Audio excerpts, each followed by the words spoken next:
Olá, queridos alunos. Vamos dar sequência na nossa aula de História online. O tema dessa aula será a Primeira Guerra Mundial, que está no livro didático de vocês, tá? Vão aqui algumas instruções de como acontecerá essas aulas essa semana e as atividades que vocês precisarão desenvolver. Então, primeiro, assistir ao vídeo atentamente, acompanhar com seu livro didático de História as páginas 44 e 45. Você somente irá copiar no caderno a página 44, que é a Primeira Guerra Mundial. Fotografar as atividades e enviar no privado do WhatsApp da professora, se identificando com o nome, número e a série. Então vamos lá, dando sequência na nossa aula. Hoje vamos ler esse texto e explicar esse texto da Primeira Guerra Mundial. É o período entre o final do século XIX e o início do século XX, que ficou marcado na Europa pela existência de fortes tensões entre as potências econômicas do continente. Várias situações provocaram essas tensões. Uma delas era a intensa disputa imperialista entre a Alemanha, a França e a Grã-Bretanha.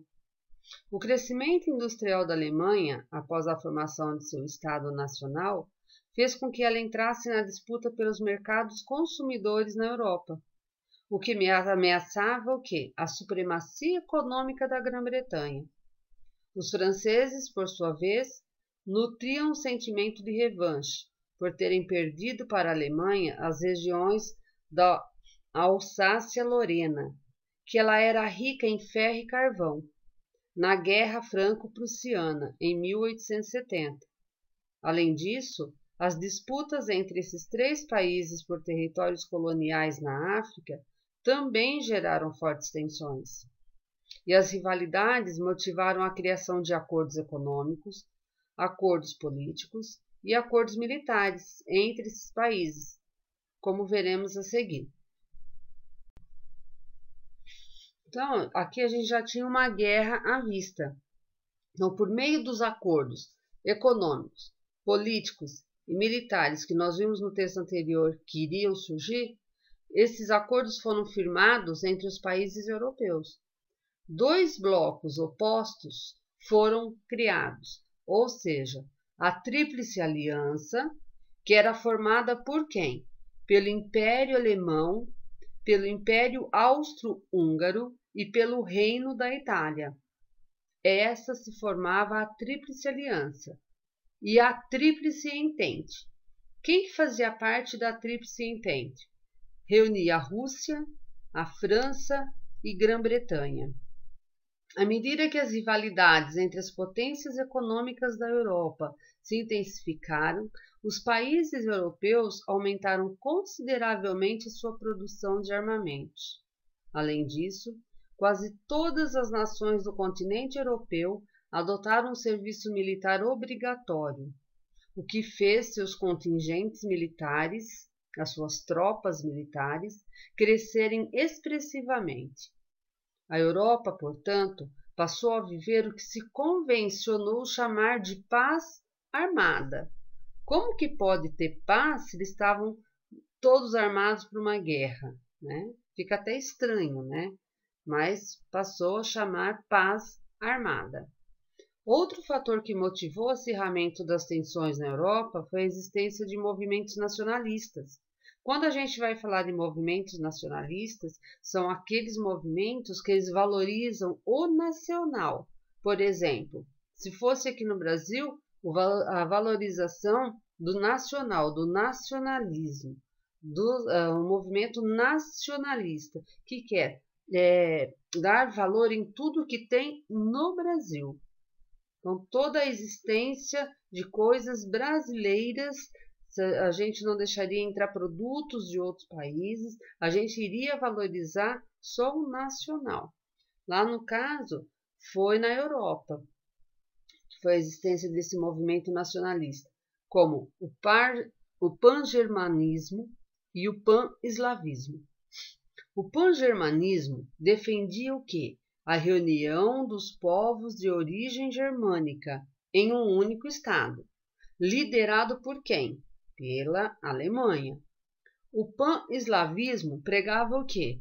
A união dos eslavos da Europa Oriental, sob a proteção de quem? Da Rússia. O importante foco dos conflitos nacionalistas estava na Península Balcânica, que até o início do século XIX, o Império Otomano dominava a maior parte da região. No entanto, os diversos povos reunidos no Império passaram a lutar por sua independência, estimulados principalmente pela Rússia e pelo Império Austro-Húngaro, que tinham interesses na região. Em 1878, Sérvia, Montenegro e Romênia conquistaram a independência. O governo da Sérvia passou então a ambicionar incorporar a Bósnia-Hercegovina ao seu território. No entanto, o Império Austro-Húngaro anexou a região em 1908, contrariando os interesses nacionalistas da Sérvia. Vocês percebem que a guerra começa sempre por uma disputa de território, né? Há várias coisas que eles vão ficando insatisfeitos, mas o maior problema é anexar território em seu país.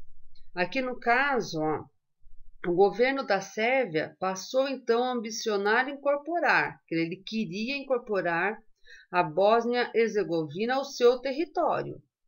No entanto, o que aconteceu? O Império Austro-Húngaro anexou a região em 1908, contrariando os interesses nacionalistas da Sérvia.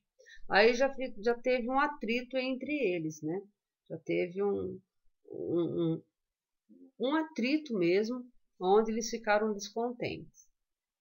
Essa é uma parte onde essa guerra ela vai começar, né? Nós vamos ver mais sobre a Primeira Guerra Mundial nos próximos textos, tá? Vocês depois terão o horário, como vocês já sabem, para tirar as dúvidas. É só vocês mandarem as perguntas que eu ajudo vocês, as dúvidas de vocês, tá? E para a próxima aula, ainda nessa semana, que são 2 atividades que vocês têm que me entregar. Primeiro, aquele texto que vocês têm que passar no caderno. E a segunda aula da semana são esses exercícios baseados nesses textos que nós acabamos de ver, sobre a Primeira Guerra Mundial.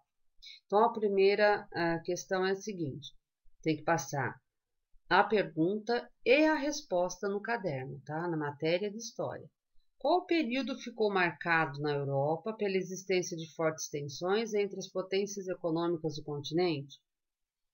2. As rivalidades motivaram a criação de quais acordos econômicos? Nós vimos há pouco no texto lá atrás quais acordos que foram criados. E onde se localizava o importante foco dos conflitos nacionalistas? Dentro do texto também vocês vão encontrar a resposta para essas 3 perguntas, tá? Então, vocês passem no caderno, fotografem, me mandem, leiam com atenção para responder certinho, tá? Eu estou aqui para tirar as dúvidas. Até a próxima semana.